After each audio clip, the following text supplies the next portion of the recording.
What you're trying to achieve in your career as a baseball player is not going to be easy. And I'm sure you figured that out by now, that it hasn't been easy.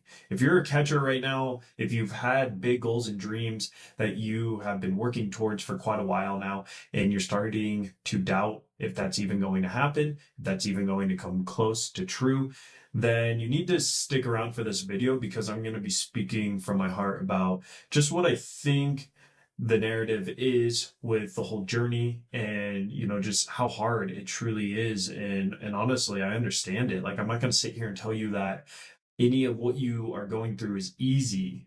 None of it is easy because none of it's guaranteed. And the only thing we have is comparing ourselves to other people that appear to be ahead of us when we have no clue what's actually true. And then at the end of the day, we wonder, why are we not further along? Why can't it be me? Why can't God bless me in my career and I be just that pro prospect as a high school player who gets all the D1 offers and goes, has all the options to choose from? Things like that. A little bit about me and my story is I got really good before high school, and then I was a really good player in high school, and then I had every Division I school I could have realistically wanted to go to. Maybe not a bunch of like major ones, but there's some pretty big programs that were always interested in me. Okay, they're always wondering, where I was going, who I was talking to, and I was able to get on the phone. I think one area I messed up in is I put the hands of my recruiting into other coaches' hands that I had, high school coaches, club coaches. I didn't really understand how it worked. And that was honestly on me, not necessarily on them, because coaches work with so many other players that it's really hard for them to be responsible for your journey. But I was going through letting those coaches kind of do the heavy lifting for me, and I could never get an official offer. And I was seeing all these other catchers around me in my state, in my area, in my league where I grew up in, knowing I was better than them, even though they're really good catchers, but I knew I was better than them. I knew I worked harder than them. I knew I could go further than them. I truly believe that. Okay, and I shouldn't have been comparing necessarily, but I was just going off of the honest facts, even if you went off of just straight stats when we played them. And they were getting these D1 offers and actually signing, but I wasn't. And that pissed me off. That really, really upset me. And it really got to me to the point where it was really affecting my social life, my life at school, things of that nature, where, a coach would talk about career day or things like that. And I'm like, I'm playing professional baseball one day. I'm going to do this and that. And I would honestly feel like a fraud saying that out loud because I'm like, I don't have D1 offers. You know what I mean? Because I know the route to go to the MLB. When you go to a different level besides D1, it's significantly harder. It just straight up is, just by the numbers. Okay, if you looked at the people catching right now, a lot of them have gone to Division I schools. That's just a fact. That does not mean you can't go to a really good NAIA D3, D2, or straight out of JUCO and go play professional baseball. You absolutely can. So I think what really upset me was knowing that I was that caliber player and I was better in game. And I had some things to fix about my catching. I was always a hitter first. I always was a really good hitter and tried to figure out my catching besides that. But the biggest issue I was having was comparing myself and wondering, why me? Why do I have to be held back? Why, honestly asking God some tough questions like, what do you have in store for me? Is this a delayed blessing type of thing? Why are these big schools not giving me an official offer? And it really did make me bitter. And the other part of my social life it affected was, I would say, when people ask me, like, are you a baseball player? Are you a catcher? Things of that nature. It was really, really tough to enjoy that answer in response of just saying yes without actually having a Division I offer on the table or, signing to a D1. I felt like if I actually signed to a big enough school that everyone knew, like, all my problems were going to be fixed in that essence, which is not really good because I'm tying my value and self-worth and as a player to an outcome that I really don't have control over. And fast forward, I never ended up playing Division I baseball. I was able to play professionally at one point, but I had to go to 4 different schools before that. And I think what I learned in that journey a lot is there's no guarantees and it's all really hard. And you could work extremely hard for a very long amount of time on something that you may not even see pay off because you just straight up didn't get good enough. And that's the truth about it. or maybe you had a mental block. But very rarely does a kid with a Division I type of asset or skill set of their catching not go on to at least sign to a place. And what I'm trying to get at here is like if you're straight up good enough to play there, they're going to find you. You wouldn't be able to hide yourself under a rock. Now there are late bloomers. That's where like sometimes you see a guy go to a JUCO and develop for a couple more years, and then you're like, wow, he signed to a pretty big school. But what I'm getting at with this whole message is I was D1 or bust. And now my mission is to help kids that actually want to go and sign to those levels, but get there and play. Okay. It does you no good to be excited on signing day, sign to Clemson, enjoy it, which is awesome. And then at semester, you're transferring out because, oh crap, this isn't what I thought. Oh, they have a senior catcher who's 22. He's been playing in the ACC for the past 3 years and is really good. How good would you have to be to at least get some playing time to stay at that school? You have to be really good. Okay, I'm not trying to be delusional like freshman year take over and get the starting spot, but you definitely could do that if you had those guts, right? And if you just were able to perform on the field. And the whole journey getting there is not going to be easy. Not a single day of it is going to be easy. It's going to be a lot of you wondering, what am I doing? Am I even on the right track? Why were my goals and dreams so big and things aren't where I thought they were? Because most of you guys watching this video, even if you are a D1 commit, it hasn't been just a cakewalk for you. It wasn't like, okay, Vanderbilt just reached out to me out of the blue my freshman year and I've been a verbal commit there and like I've just destroyed high school baseball like Jackson Holiday style, and now I'm like playing in the big leagues a couple years later, got to skip college. And guess what? I bet if you ask him his story, there would still be struggles that he would talk about, and how, the pressure of being that good is hard. So no matter what, there's going to be hard. And that's one of the big things I'm getting at is choose your hard. What would you rather be hard? You at such a high level, like, Bryce Harper talks about all the time. He was a phenom. He was 16 years old, destroying some of the top JUCO players and teams in the nation, and he's hitting home runs, and he had to do that. And then he gets picked up at a young age to play, through the farm system, through the MLB. And he always talks about how much pressure that was. And now it's so easy playing the MLB because that was so much pressure. And if he failed, he would be a letdown. And part of that is self-inflicted for any of us. I know for me, it was self-inflicted. Like I cared so much about what people thought.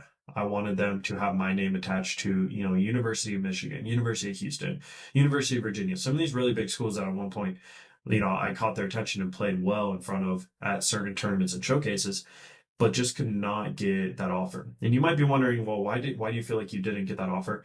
Or officially talk. I think recruitment, I really messed up. I wasn't too proactive. I didn't follow up. And I thought coaches were following up for me.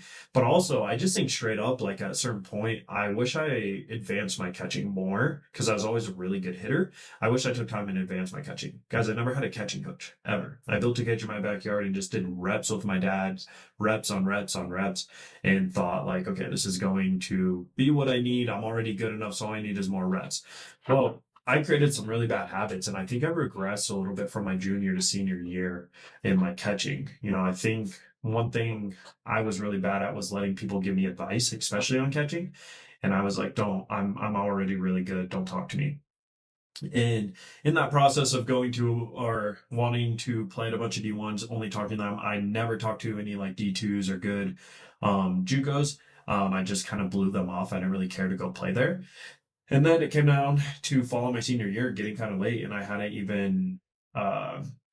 really even talked to many schools because I was just still holding out for D1s, and at that point it was really late. So I decided to go to a junior college in Kansas.